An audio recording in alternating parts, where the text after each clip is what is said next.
مبارک مبارک مبارک افغان ولس ته دغه ستره بریا مبارک وي. افغانستان له ویسټ انډیز نه د شل اوریزو لوبو لړۍ وګټله او دغه جام یې په خپل نوم کړ. ګرانو او زړه ته رانږدې مینوالو، السلام علیکم، وخت مو په خیر، ستړي مه شئ.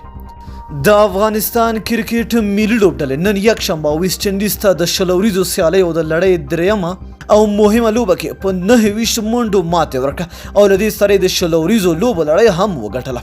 د لوبه کې رحمان الله ګربز د افغانستان لپاره ښه وځلید او په 52 توپونه یې 9 چټکې منډې وکړې.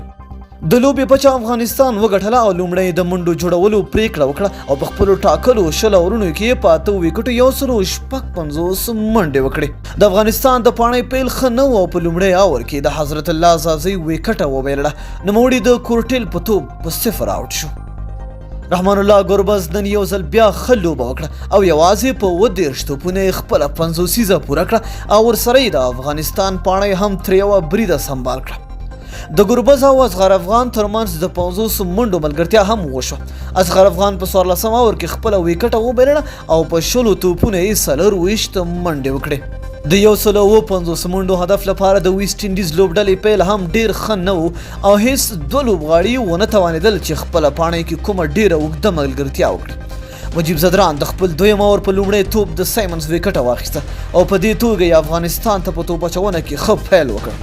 په پای کې د ویسټ انډیز لوبډله وتوانېده چې په خپلو شل اورونو کې په 7 ویکټو یوازې 129 وکړي او په دې توګه افغانستان دا لوبه په 29 منډو وګټله. د افغانستان ځوان ویکټ کیپر رحمان الله ګربز یو ځل بیا ښه وځلید او د خپلو چټکو 9 منډو لپاره د دې لوبې غوره لوبغاړی ونومول شو. په توپ اچونه کې د افغانستان لپاره ځوان تیز بالر نوین الحق ښه وځلید او خپلو 4 اورونو کې یوازې 24 منډې ورکړې او 3 ویکټې واخیستې. د افغانستان لپاره د شل اوریزو لوبو د لړۍ ګټل له دې کبله هم ډیر مهم و چې تر دې وړاندې د 50 اوریزو لوبو لړۍ 3 په 0 بایللې وه.